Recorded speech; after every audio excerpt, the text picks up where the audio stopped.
करमपुर बरसा बिरोई बिरादरी पारा मोगी जी बाजाबी लाए रोड ब्लॉक करे इंडस हाईवे ते धरणो हयो आहे। एसएसपी कश्मीर कंदकोट धरणे वारे हंध पहुंची मुज़ाहिरीन सां गालियूं करे रोड खोल रहियो। मिलण मूजिब एक हफ़्तो अॻु कंदकोट मलीर इंडस हाईवे तां हथियारबंदनि हथां रात जो ट्रक ते फायरिंग करे ट्रक खे रोके अगवा कयल ट्रक ड्राइवरनि मोहम्मद यासीन बिरोई ऐं कदीर अमन बिरोई जी बाज़ियाबी लाइ सिंध बिरोई इतिहाद जे सॾ ते बिरोई बिरादरी पारां सिंध बिरोई इतिहाद जे मरकज़ी जनरल सेक्रेटरी मीर मुज़फ़र खान बिरोई, मोहम्मद नवाज़ बिरोई, अहमद नवाज़ बिरोई, डॉक्टर हफ़ीज़ रहमान बिरोई ऐं ॿियनि जी अॻुवाणी में बिरोई बिरादरी पारां करमपुर भरिसां करमपुर कैडेट कॉलेज वारे इलाइक़े मीर बगन खान बिजाणी लाड़ो वटि रोड ब्लॉक करे इंडस हाईवे ते धरणो हणी मुग़ियुनि जी तुर्त बाज़ियाबी जो मुतालबो कयो।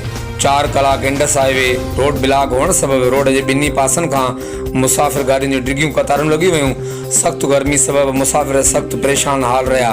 होॾां एसएसपी कश्मीर कंदकोट रोयल खोसो धरणे वारे हंधि पहुची बिरोई बिरादरी जे मुज़ाहिरीन सां कामयाब ॻाल्हियूं करे मुग़ियुनि खे तुर्त बाज़ियाब करण जी ख़ातिरी करण बैदि रोड खोलराए ट्रैफ़िक जी रवानी खे बहाल कयो।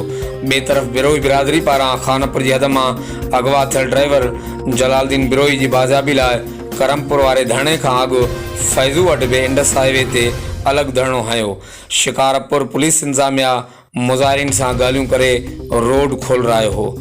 होॾां करमपुर धरणे खां पोइ SSP Kashmir Kandhkot JTN web news सां ख़सूसी ॻाल्हि ॿोल कई आहे। अचो त ॿुधूं था। ॿी ॻाल्हि त फतेह थींदी आहे नियतनि जी सचाईअ सां, फतेह थींदी आहे हौसले जी सचाईअ सां। हौसलो वॾो आहे त फतेह आहे। असांजा ऐं पूरी कश्मीर पुलिस जा हौसला बुलंद आहिनि ऐं कश्मीर पुलिस हर चैलेंज खे मुंहुं ॾियण लाइ तयारु आहे।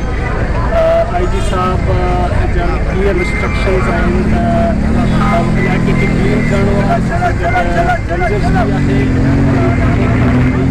इंशाल्लाह कंदासीं त हिन ज़िले खे साफ़ कजे।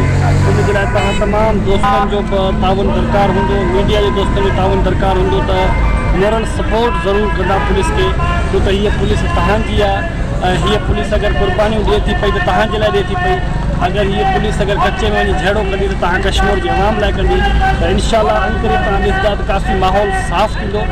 असां तव्हांजा रोड रस्ता क्लियर थींदा, असां तव्हांजा शहर ॾोहनि खां पाक थींदा ऐं असां तव्हांजो कचो सॼो जेको आहे इनशाला ईअं ॾोहनि खां पाक थींदो जीअं खैरपुर जो कचो असां रहियूं हुयूं त पोइ सागर कुमार जी बाज़ियाबी थी हुई।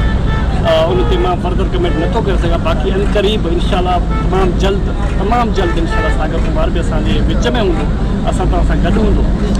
जेतिरे करे ॻाल्हि आहे पके ते त असांजो ऑपरेशन कचे लाइ कोन्हे, असांजो ऑपरेशन सॼे ज़िले जे लाइ हूंदो। पोइ उहो टंगवाणी जो तालको हुजे या उहो तालको कश्मीर हुजे या तालको कंदकोट हुजे, पके ऐं कचे ते मुश्तरका थींदो ऐं तव्हां ॾिसंदा इनशाला त बाक़ाइदा इम्पैक्ट पवंदो उनजो।